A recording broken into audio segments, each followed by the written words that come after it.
ายดีมาคุณก้อง สบายดีสบายดีเนาะ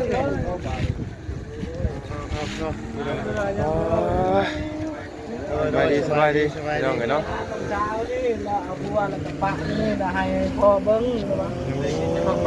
เดี๋ยวพาไปเด้อเดี๋ยวพาไปเด้อ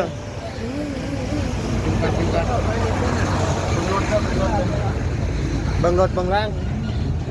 เป็ดจะได้เป็นไม่ชัดแค่ โอ้ บนเรือยัง หมดเลยตู้เย็น บนเรือยังเลย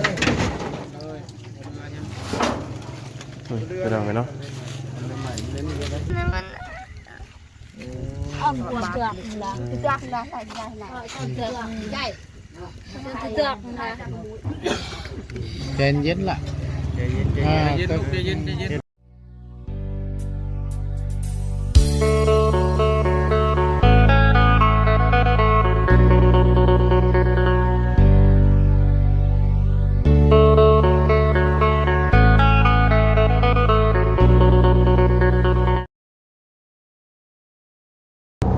ทักทายกับสบายดีและสวัสดีพ่อแม่พี่น้องเนาะ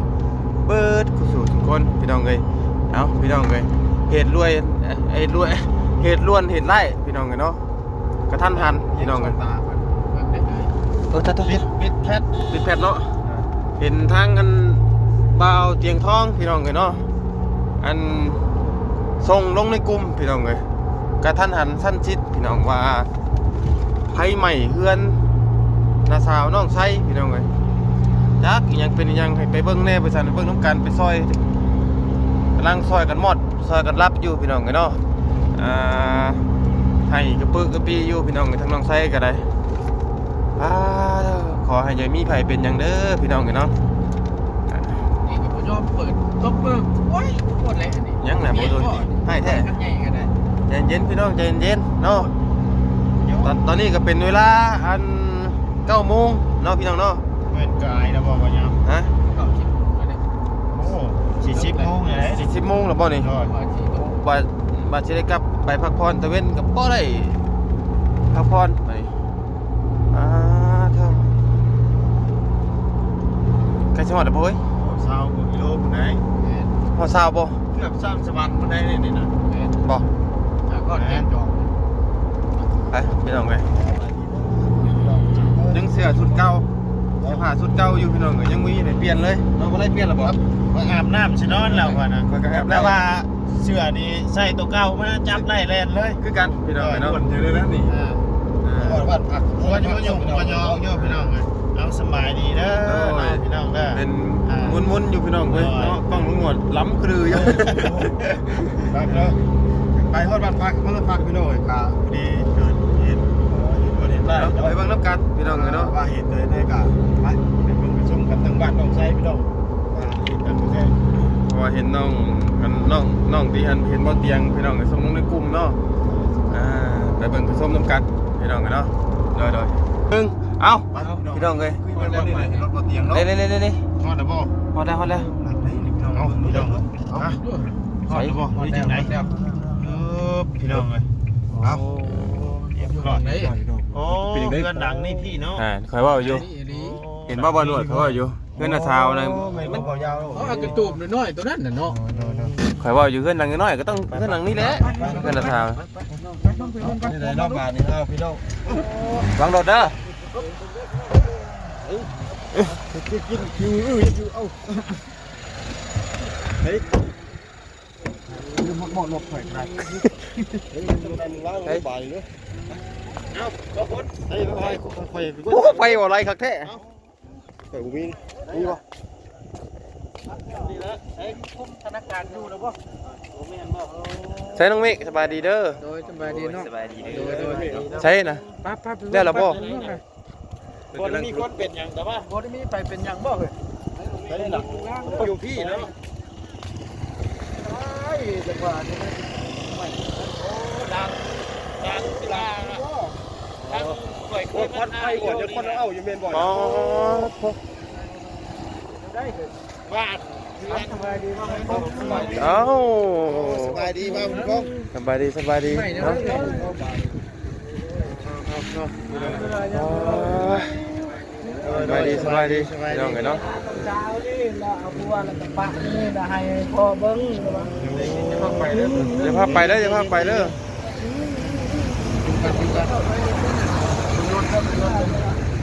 เบิ่งรถเบิ่งล่าง เบ็ดจะได้เป็นไม่คักแก่ มันใหม่ครับไหมนี่บ่เตียง ไปสิพ่นกับพาลุงใช่แล้วไปห้องหมอไปกับไปก็พอวันนี้แล้วยังอยู่ห้องหมอมันจะนี่โทรไปว่าห้องไงห้องถึงเหยียบมาเลยค่ะ เครื่องอุปกรณ์ตัวให้เขาสาวก็หมดเลย มันเป็นห้านค่าบ่ ค่าอะไร ตู้เชอันนั้นพ่อเบิ่งตู้แล้วนอนเราไม่ได้นอนแล้วมันไปผ่านพ่อขาย เบิดเลย เนาะ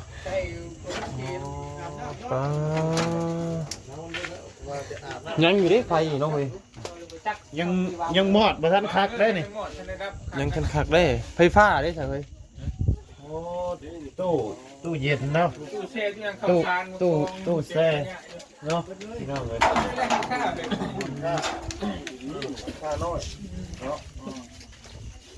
ยังมีไฟอยู่พี่น้องเนาะ ระวังเด้อบ่วนไม่เห็นบ่นี่ปลูกไว้เลยเครื่องหัวนี่เด้อ โอ้ยังมีชิดคู่อยู่ได้น่ะพี่น้องเนาะ ไปโอ้มาไอ้เชียดาว โอ้ยพี่น้องเนาะ ผู้ไฟยังแดง ไอ้ยังมีได้หรอพูด ควัน ยังมีไฟควันอยู่ได้ผมพี่น้อง เอาเริ่มขบุงทรงเซขึ้นไว้ป่ะ เฮ้ยเอาน้ำอีกนะ ตัวน้ำเมื่อแต่ว่าน้ำ น้ำมันน้ำเนยนี่ ระวังตะฉีด แก้ ข ว วดเด้อ แตกเบิดเนาะเพียงเนาะ ขวดร้อยต้อง เอาอดเอาเนาะอดเอาพี่น้องเลยคนบ่ได้เป็นหยังบ่คนน่ะ เป็นยังจะคลองแล้วปิดตรงกระผมพุ่มนี่ สู้ไม่ได้พูดไปถ่ายอยู่ป่า เราให้ประตูนอนเขาแต่ว่าประตูหันจังหวะไปช่องน้ำพอดีแต่มันแตกตุ่มมาเดียวนะยันไฟฟ้าลัดวงจรไปแล้วมันนะ แล้ว ช็อตตุ่มมาเดียวเลยนะ ระบึ้มขึ้นเลย บึ้มเลยเอาไปทันเลย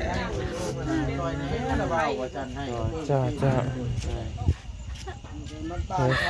ทำใจเย็นๆนั่นแหละเห็นได้มันได้เป็นเลยเนาะทำใจใจเย็นๆก่อนมันแก้ไขไม่ได้เลยเดี๋ยวจะค่อยมากันที่หลังนะ จึงได้ชนะ มันเป็นเดี๋ยวมันบุบว่าเดียวเลยพี่น้องเนาะพอเตียงเล่นมากก็ยังแต่มันทันอยู่แต่มันก็ชิรับก็เลยแหละเพิ่นกำลังกดน้ำให้ผมบ่มยังเฮ็ดยังบ่ทันเลยมันบาทเดียวเพราะว่ามันมีน้ำมัน มันฝืดเนาะ มันมีน้ำมันจักน้ำมันยังได้หันค่าเห็นน้ำมันพืชน้ำมัน สมปีแล้วเนาะ จักน้ำมันหยัง ไว้โครงการนั่นเพิ่นเอาให้ขายก็หมดเลย ขึ้นโครงการไปช่วยเรือบ่เราไปเที่ยวนี่เป็นหลายคนอยู่แล้ว โอ้ยใจเย็นๆนั่นแหละเฮ้ยเนาะ อันนี้นี่คือเราอยู่คนเดียวป่ะ อยู่หัวจัง อยู่กับผัว แล้วเจ้ามาขายอยู่นี่แหละอยู่แล้วจังหวะนี่เจ้ามือนอนใช่กัน เมื่ออยู่กันผัว มานอนอยู่บ้านผัวแหละให้พ่อนอนเผาอยู่นี่ให้พ่อเฒ่าน้องชายน่ะนอนเผาอยู่นี่แต่ว่าจังหวะที่มันตึ้มน่ะเราไปเข้าห้องน้ำ พอตู้เห็นบ่ ประตูเรามานอนอยู่นี่เลย อ๋อ ตู้นี่นี่ เราไปอยู่ทางรับของน้ำนี่ แล้วเอาของน้ำก็จะชิ้นไหนอีกได้ ยัดปุ๊บบ่ทันอีกใช่ไหมเนาะ ยังโชคดีเด้อที่ ลู เรา กดีอยู่ บ่เฒ่าใช่ไหมกระเปะกระปะกำคืนบ่มี ก่อนตัด มันสิเป็นลมเลยนะก็ใช้มาผิดรู้ ใช่ก่อนต้องพี่ดูไหมเป็นลมทางนี้ก็ได้ปกติทางนี้พี่น้องมันเกิดเหตุบ่คาดคิดเนาะ ฉันมันเกิด ซอยเจ้าว่าอยู่ในน่ะ เรียบเราได้ ระวังเด้อยังมีได้ไฟน่ะ บ่อย่ามันลุลงนะมันใหม่ เราก็นั่งให้รู้สึกคือนี่ได้เบิกบอกแล้วเด้อลุง น้องเราบ่ผู้นี้น่ะน้องเจ้าบ่อันเป็นน้องว่าบุญคงบ่น้องแท้ๆนี่บ่ เป็นน้อง แม่น น้องสาวแล้ว เปิดอันนี้คนนี้มันเอาตัว ประตูอยู่ โอ้ ให้ประตูเข้าเครื่องไปแต่งงาน เท่าเท่าละเพิ่นไปยามตลอดเพิ่นไปยามอยู่นี่ตลอดแล้วเงินละพันกันบอก ไฟฟ้าน่ะโตมันจะใช้โตมันจะเช่าบ่ด้วย ยังไฟฟ้ารถพังจรนะพี่น้องเนาะอันนี้นี่เป็นห้านค้าบ่เป็นเฮือนบ่ เป็นทานขายเครื่อง อ๋อ ขายเครื่องคันเย็บ ป้าด บ่ได้เรือยังเลย เบิ่งรถเบิ่งล่างเด้อ แต่ว่าห้านนี้จะเปิดขายอยู่บ่ โดยบางเทื่อก็ขายบางเทื่อก็บ่ขายหานนี่คืออันน่ะเจ้าเบิ่งเห็นแต่บางเทื่อก็เปิดบางเทื่อก็บ่เปิดนะ เจ้า เจ้าของบ่อยู่เจ้าของบ่เปิดหมู่ของอยู่ก็เปิด เด้อขออนุญาตเข้ามันก็น้ำหมุนมาเลยเนาะ เข้ากับพูดเป็นต้น พี่น้องเนาะยังมีใหม่ยังมีแหมอยู่พี่น้องเลย เพื่อแล้วเขาขายเนาะ โดย อันนั้นนี่น้ำก้อนอยู่ข้างข้านี่บ่นี่โอ้ บ่เรือยัง หมดเลยตู้เย็น บ่เรือยังเลย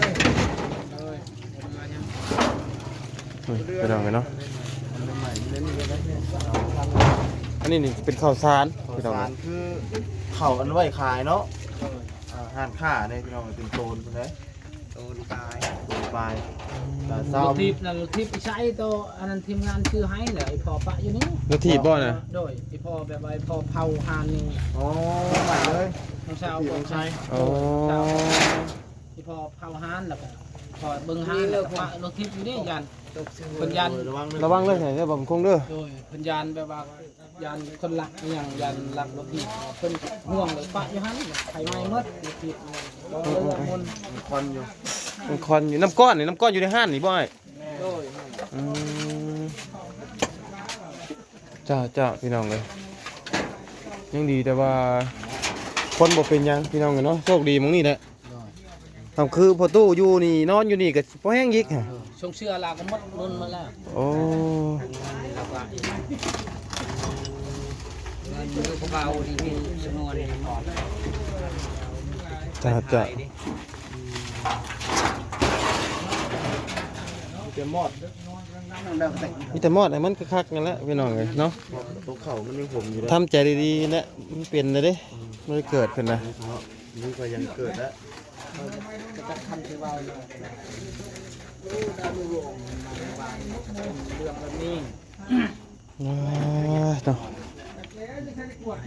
จ้าใช้อันผัวนะคนไหนผัวเรานะ แม่ให้ ผัวเรานะคนไหนผัวน้องเจ้านะคน เด้อผัวเรา คนนี้บ่ โดย โอ้ ผัวเรา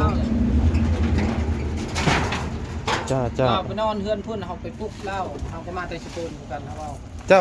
ก็มาได้ใช้ปูนบ่ โดย พาลุงไปหาหมอบ่ โดยพาลุงไปนะบ่สบายเลยพอดีกินข้าวนำมาเตียงเลยเราทำเราอาการยังบ่ดีเขาก็ทำ ตอนใหม่นี่เจ้าก็บ่ได้อยู่บ่ บ่ได้อยู่เขาไปเชโป้คือกันเขามาพอดีไฟมอดมาเตียงเรามาก่อนเขายังแลนเอกสารให้ลุงก่อน โอ้ แลนเรียบร้อยเขา ตอนที่บ่เตียงส่งลงกลุ่มนี่เจ้าก็ยังบ่ได้มาได้เนาะเจ็บบ่เจ้านะ ลมมันอยู่นี่ลมอยู่นี่ เล่นมาแล้วเนาะ จ้ามียังชาวบ้านนะไปสภาพไปเบียร์พวกนี้เนี่ยยังพอได้อยู่นี่เนาะไอ้ บ่ได้ดอก บ่ได้บ่ เสียหมดเลย เสียบ่ เสียคุณมันใหม่แล้วเนาะ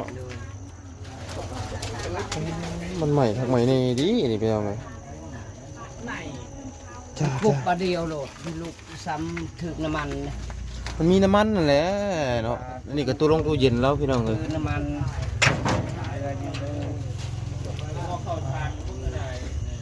ข้าวสารกระโตน1 2โตนพวกจักบ่ มั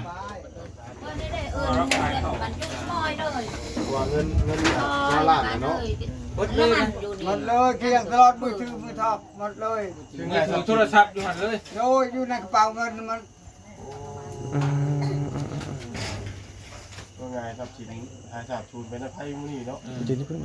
anh nói tôm chuối nhé này nhé đời ก็ยังบ่ซ้ำไผใหม่ ôn chuối đấy để sao lên bao sao มันไหวนะไฟนี่นะ เป็นนี่ ไหวเอาเมื่อคำเลยเนาะ นี่นั่นเลยเนาะ เมื่อคำเนี่ยหมื่นนะ เอาเข้ามาว่าทำพอดี ใส่โทรมาเมียโทรมา ห้องให้กวกอ้าว บ่เตียงก็บ่ได้เห็นเนาะเห็นบ่ตอนไฟไป ก็เห็นอยู่แต่ว่ามันเริ่มสิรับแล้ว อ๋อ แต่มันน่าจะเห็นอยู่แต่มันก็บ่ทันแล้วประมาณจะ10 ปูน จ้าจ้า อย่ารุมแล้วต้องใส่เด้ต้องใส่เด้ อย่าลงบ่ลงให้คนเบิ่งมันนะ จุกมา มีว่าน้ำอยู่ว่าเรื่องคือก็หมายเงินในตู้เป็นเบิ่งถือนะเนาะ แม่น ว่า ว่า จังหวะเราเป็นของนะ ว่าง่ายคือกังเว้นแหละกังเว้นแหละลูกมาขายนะกลางคืนแต่ให้นอนๆเอาเงินกับป้า ไปได้เจ้า อื น้อยไป ม สิ่งทุกอย่าง ไปได้คือครัวได้กิน จ้าจ้า แต่ก่อนคนขายละให้มันมันก็ลืมให้มัน โอ้น้ำใสก็สิเป็นลมแล้วพี่น้องเลยบัดนี้เนาะใช่ก็สิเป็นลมเลยนะ อะไรก็จะเปลี่ยนได้ไปหุ้ม โอ้ยหายใจม่วง ดูที่เจอที่เงินนะมัน อ้อมตัวเตือกละเตือกละใส่ใหญ่ละเตือกใหญ่เตือกละ ใจเย็นล่ะ ใจเย็นใจเย็นใจเย็นใจเย็น ทำใจนะเป็น ค่อยๆค่อยๆตั้งส เตื ติ อกตาของเราเว้ย ค่อยๆตั้งสติใจเย็น เตือกละ เนาะก็ดีใจบางนี้ ๆเนาะคุณแม่น เมื่อวานนี้เนาะ นอนได้คืนนึง ได้เนาะ ใจเย็นๆเลยตั้งสติตั้งสติ อยู่ในเนาะ เหตุมันเกิดเลยใครดอกคนบ่เป็นหยังก็ดีสาธุแล้วประตูอ๋อประตูบ่ได้อยู่นำน่ะคำชั้นน่ะจักสิว่าจังใด อยู่ประตูบ่ได้อยู่ในเห็นได้ แม่น ดมอย่าดมเอาเนาะ แห้งอยู่บ่ แห้งสึกมันแห้ง เอาตัวนี้บ่ตั้งสติใกล้ละใครจะดอกแม่น รถข่อยมาไม่ปุ๊บเต็ม ลายอยู่บ่ เต็มหมด อันนี้เพิ่นแยกเมื่อแล้วนี่ เงินแล้วนี่นะ เพราะว่ามัน มันรับไปเด้ รับแล้ว คุมธนาคารอยู่เลยเด้เนาะ คือสิดุแบบบ่อมเลยได้เนาะ ครบเบิดเลยแหละข่อยว่า คนไทยบ้านก็หมดบ้านทางช่องบ้านพุ่นมาจอยแต่มันบ่ได้น้ำมันแห้ง นั่นน้ำน้องนี่ก็ต้นแห้งรถตักบ่มบ่มจะเห็น มีไฟมาบ่มีไฟจูดบ่มีหยัง มันบ่ทันแหละพี่น้องเนาะ โดยไฟฟ้านั่นแหละรัด ไฟฟ้าลัดวงจร เพราะว่าเฮ็ดอยู่เฮ็ดกินก็บ่ได้เฮ็ดอยู่นี่เดียวเนาะ บ่ไผสิให้อย่างทานลาวพุ่นลาวมนุษย์บ้านพุ่นมีแต่ว่าเราพักให้พ่อเบิ่ง เพราะว่าเว้าง่ายไฟฟ้าต่อมาแล้วมันบ่ได้มีอันโตตัดตัวหยัง แม พ นมันบ่ได้มีซิตี้คัทแล้วก็อีกอย่างชายมันจะสิเป็นแบบใด แม่ มันเกิดชายมันผูกมันพังหึงนั่นก็มัดชวดบ่ได้สิไฟน่ะ เรียบร้อยแล้วเนาะไว้อยู่ นี่แหละอันตราย ต่อมาแต่เฮือนเจ้าคุณเนาะ โดยได้มัน มาต่อมาเทือนใน มาเตือนหลังใหญ่พุทธ โชคดีหรือโชคดีคือประตูเราไปเข้าห้องน้ำ แม่น ถ้าเรานอนอยู่หันสมมุติว่าคิดภาพตอนดึกๆเรากำลังนอนรับหันตุ่มมาบาดเดียวหันโอ้ย ผู้ คนทำบ่จักทางออกเลยเนาะ ผู้เฒ่าช้ำเนาะ ผู้เฒ่าครับ พอดีเขาถามเมียว่าไอ้พ่อได้ฉันแล้วว่าจักและเฮาก็แล้วว่าเฮาอยู่เฮือนพุ่นบ่ได้ฮู้ เล่นกับเราอีกคนนะแล้วผมก็ไปเหยียบเลยตะกี้ กำลัง ไป เบิ่ง ถามเราเลยว่า คอยได้ไฟไหม้อยู่เพิ่นอยู่เฮือนพุ่นไฟไหม้หัน ลูกตีบด้วยนั่นล่ะ ยามันเนาะ ยามันหลอกนะยามันหลอก โอ้เดา บ่เป็นหยังเดี๋ยวซื้อใหม่ นี่จะคอยบอกอาณาท่านหมอบอกเบิ่งในเด้อมันยังค่อยเคลียร์กำลังเขาว่าเบิ่งลุงคันในเด้อแล้วก็โอเคแล่นไปแต่คนต้องเบิ่งหลายคนเบิ่งมันยังวะ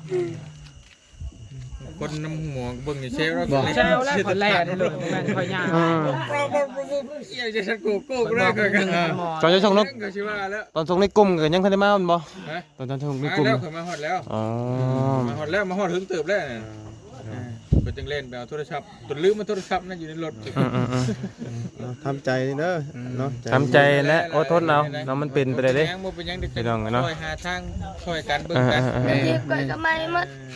เป็นหยังหรอก เป็นหยังนอกละเลยเดี๋ยวเฮาหาได้ก็ซื้อใหม่ของนอกกายบ่ตายหาไม่ได้ล่ะ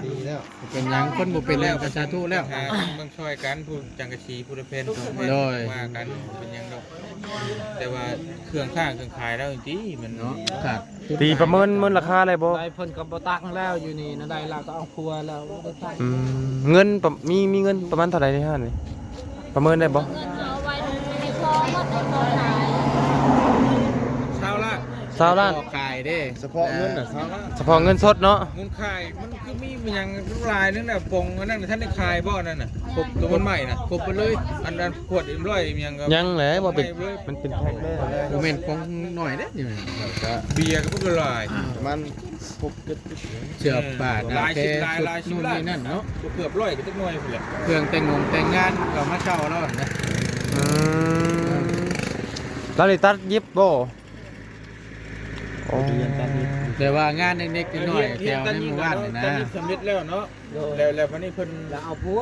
แม่นเพิ่น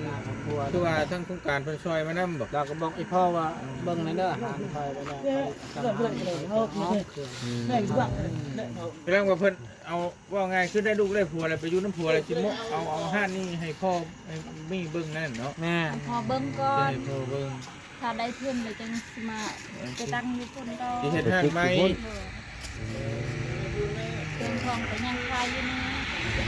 ใครมีค้าเอาเส้นค้า หน่อย เป็นอันนี้เนาะบ้านเมืองเฮาเดี๋ยวนี้ทั้ง เฮ้ยทำไมเป็นไร สองหลักแล้วไม่บ้านเฮา ปีเนาะ เพิ่นเฮาลังเพิ่นเช้าลังนึงแล้วเพิ่นเพิ่นลังนึงเลย รถเด้อบ้าน รถเด้อ โอ้ยซอยเอาหันก็เอาอีกแล้วตัวแห้งอีกแล้ว ตายแล้วผมบ่ได้นอนเลย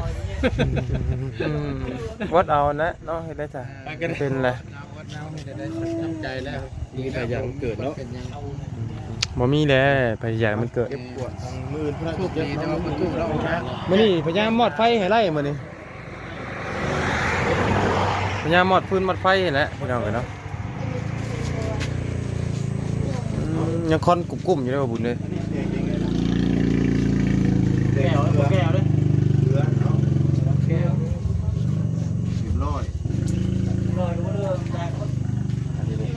ใหม่มันแตกต่ำเลยเนาะ มันแห้งอยู่ดิเนาะ เฮ็ดกับมันใหม่แล้วมันเฮงอยู่แล้วนี่ จังว่าปุ๊บยังจับยังได้แล้วก็เป็นมาได้ทางบ่าวก็ได้บ่รู้ว่าน่ะ โอ้ยยัง ยิ่งแต่ผู้ชายจะสลิปมา เกือบได้ เอาแล่นออกมาหาคอยเชือกนี่บ่ใช่จับเลยเส้นแล่นแล้วทั้งนี้เอ้าหัวใส่เชือกได้เปล่าวะ บ่ไล่ ด้วย เบิ่งเพื่อนก็แน่ว่าไปใหม่เพื่อนนั้นน้องสาวไปใหม่ ระวังไฟจะไปยับก่อนให้ลูก น้องละอีละมา มา ต่อ บุ มา ญ ได้ เลย นะ เขาก็ รถได้หน่อย บ่แปลกอยู่ว่าโทรมายังดึกแท้เนาะ อาบน้ำอาบในกำลังไว้ที่นอนนะเฮากะเสือบเลย มาถัดนอกใส่นอนสิโมนบ่ โดยที่ชื่อปู นอน นอยู่ ยัง เชฟ ใช้ โปนอยู่เชฟโปนมาได้ มาถัด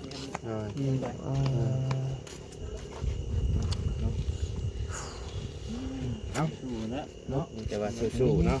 อันนี้ก็รถจักรอยู่มาจากนี่บ่ได้ จอดอยู่ข้างนะ ก็จักอยู่ใช่นะอันที่นะ ถ้าเสร็จก็มักได้แหละ บ่ใหม่ก็บ่ขี่บ่ได้แล้วบ่บุญจะก็บึงจะบ่าว ใส่หมดเลย มันแบบมันใหม่มันรวบนะรวบ อ๋อนี่มันทำนองแบบสุกออกมาบ่อยนะ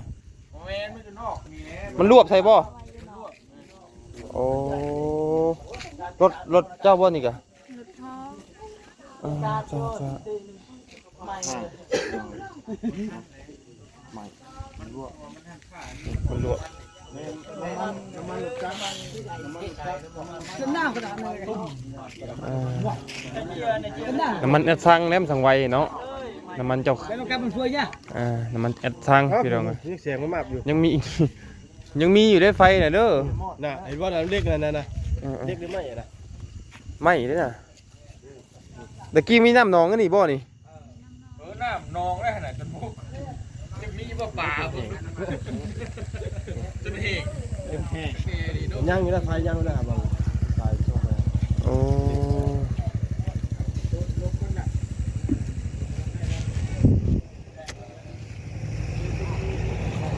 เอาพี่น้องกันเนาะระวังรถระวังรางเด้อรถระวังรางพี่น้องกันเนาะจะว่าได้ไรพี่น้องกัน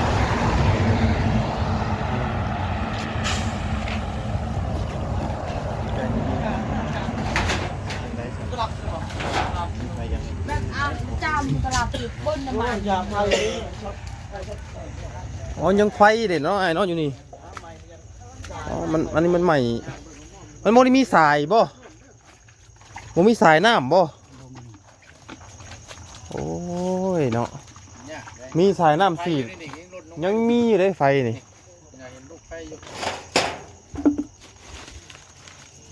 ก็คืออันมีสายน้ำและสีดใช่ไหมพี่น้องเนาะ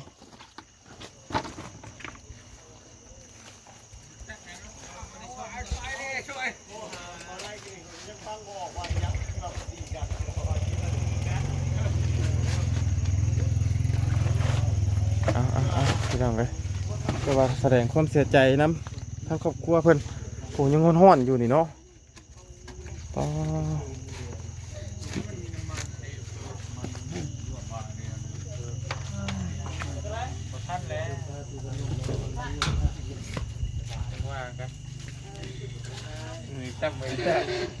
ว่านี่ยัง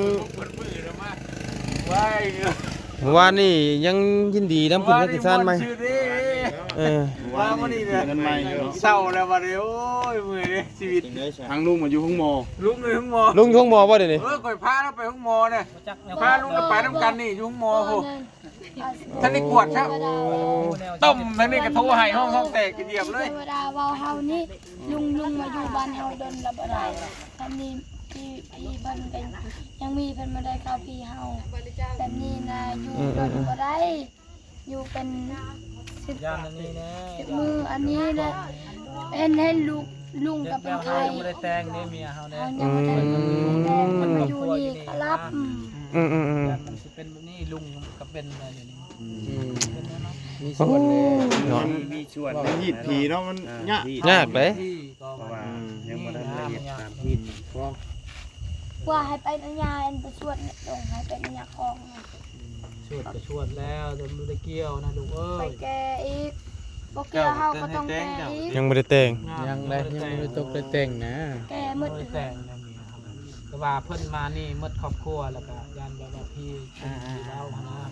มีทำผี เชื่อว่าฉันเชื่อเนาะ มีความเชื่อ เฮากัน เพิ่นมันแห่งนับศาสนาปีใช่ แล้ว เนาะ ก็พี่ทำเฮาล่ะนั่นก็ไม่เห็นในเช้านี่พี่ทำพี่เฮาทำลุงก็เป็นไข้นะพี่ผู้หนึงทำผู้หนึงนะ โดยว่าเจ้ามายังบัดนี้ความหมายนะพี่น้องกะที บ่ได้ครอบปานนี้หยังบ่มาครอบ ได้ครอบ นั่นแหละ เพราะว่าชวนหลายคือบ้านเฮานี่เพิ่นสิครอบเด้ ครอบแต่งคันหา ครอบไรบ้าน ก็ เขา ไม่ได้ครอบเลยอะไรนี่ โอ้ นั่นนี่พี่น้องมาอยู่นำ ยังบ่ได้ครอบเลยนะแต่ว่าเป็นสิโชยอยู่นะนานมากก็สิโชย ยับเข้ามาเด้ออยู่ทางนึง ยับเข้ามา ยับเข้ามาเด้อเพิ่นบ่ได้เห็นนะฮะ นอน4 คนนอน4 คนนอน4 คนน้องนี่เราก็มอน แต่ว่าเขาแต่งแล้วครับใครแน่นะ ตายซอสมอนห้องโอ้คนละโดดในเฮือนแล้วแหละไปนี่ไปเฮือนนั่นน่ะเสียสาวนะ แต่บ่อื่นพุ่นแหละพี่น้องห้วยถือตัวเจ้าบ่เท่าบ่นะ บ่เฒ่าบ่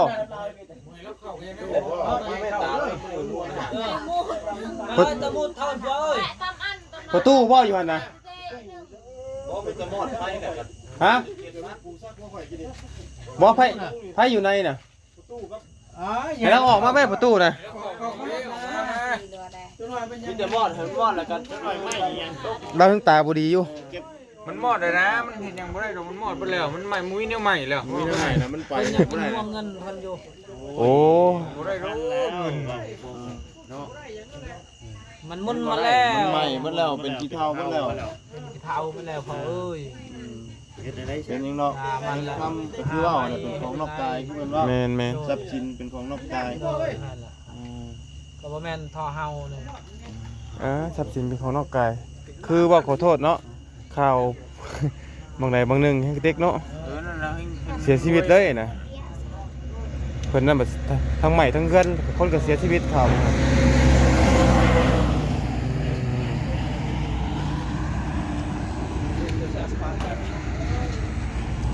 ก็ยังบ่ได้ฮู้ช้ำมันตอนว่าก็คิดว่าไฟใหม่เพื่อนพี่ไฟใหม่เพื่อนน้องชายพี่กินน่ะ ฟังก็คิดว่าเงื่อนกันแล้ว บางคงบอกว่าพอเที่ยงเขาโทรบอกว่าไฟไหม้เฮือนว่าจัง เดี๋ยวนั้นแหละ เป็นพี่พังเสียงในโทรศัพท์มาให้เชลที่วัดนี่ ยับมานั่งเพิ่นก็ได้ ไปเฮือนให้อีก พี่น้องอันนี้เจ้าของห้านเนาะ เยี่ยมเลย เพราะว่าข่อยได้ยินบ่เตียงว่าละสาวน้องไส้นี่เขาว่าสาวน้องไส้เขาอยากกระตูผ่านค่าเด้ข่อยว่า แต่มาพี่ได้บันโบเมนเพราะว่ามาหามิดเฉม่อยมานี่เลยคิดว่าอันไหนโตอันกินเฮือนตัวใหญ่พี่แต่ผัดโบเมน ลูกคนกินจะไผเองบ่ ก้อยก็คือกันคือว่าเฮือนตอนนั้น อืม ใหม่ เรายังบ่ได้ยอมออกมานะ เบิ่งเราเด้อเบิ่งเราเด้อเคลียร์อยู่ว่า บัวจะกวาดนั่นคือมันประมาณ เริ่มอันว่าน้อยตายเริ่มกว่า มันบ่ได้อย่างแรกมื้อนี้นะ ได้ยังรอตู้เลยออกมาแล้วว่าใหม่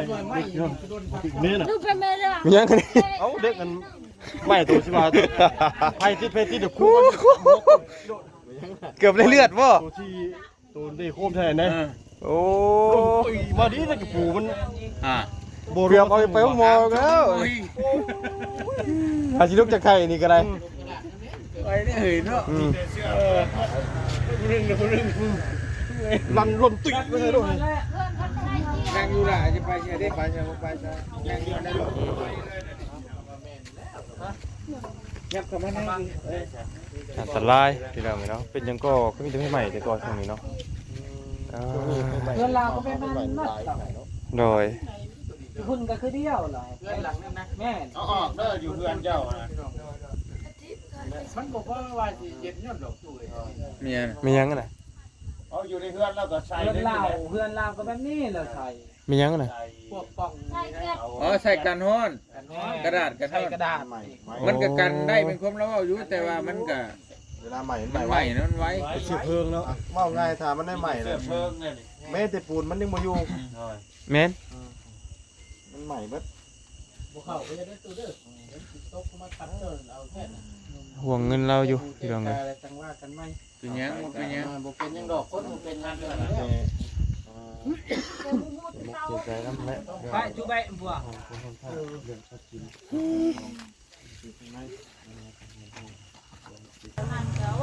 ถ้าพี่น้องกันเนาะมีแต่ว่าแสดงความเสียใจไม่ได้สาวเด้อเนาะแต่มันได้เป็นนะเด้พี่น้องเลยมันได้เกิดอะไรขึ้นอะไรทำใจเนาะ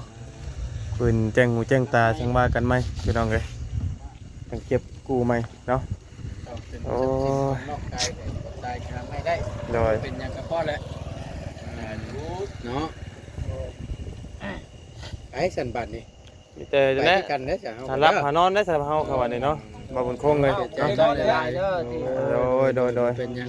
เดี๋ยวแจ้งหูแจ้งตากันจังว่ากันไหม โดย เนาะเดี๋ยวเบิ่งน้ำกัน โดย อีกเทีนึง ว่ากันเลย ใจละลาย เพราะว่ามันกำมัน โดย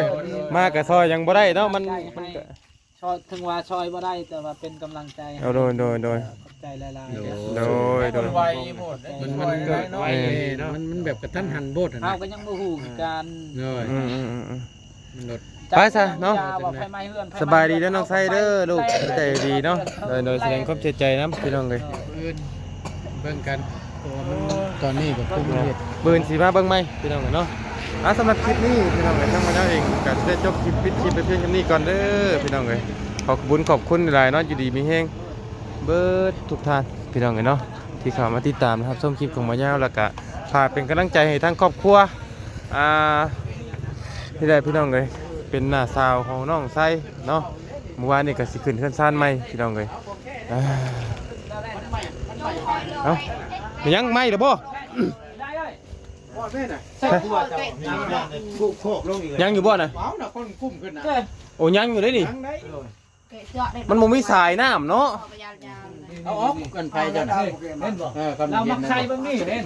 เห็นบ่ นั่นล่ะ โอ้ยแรงโหนอยู่พี่น้องเนาะต่อจะสูบไปได้ เพราะว่านี่แม่นบ่ที่เล่น พอพญานาคเมื่อกี้น้ำ เต้ไปยัง นี่ทางนี้ก็คุยาวๆอีกเลยนี่ หมดทุกเกลือด้วยพี่น้องเลย ยังแรงคืออยู่นี่มันอยู่นี่ตัวนี้ งานคุลงเลยนี่ นี่จะเห็นบ่นี่จะจำได้ไหม งานใช้เอาน้ำนี่ใช่ เอาน้ำไก่พูด น้ำมันอยู่ไกลโพดเนาะพี่น้องเลย เอาซะพี่น้องเลยไปก่อนเด้อพี่น้องเลยผู้อื่นยังเจอกันใหม่เนาะพี่น้องเนาะไม่ได้บ่เตียงเด้อเนาะสบายดีเนาะพวกพ่อเบิ่นผู้ใดพี่น้องเลยสังมารีวิวกันเบิ่งเนาะที่นี่ขายปลานิ่นสดแล้วก็ขายเด้อพี่น้องเนี่ยเนาะโอ้นี่แหละปลานิ่นพี่น้องเลยปลานิ่นสดแล้วก็ขายเอาไปได้พี่น้องเลยสบายดี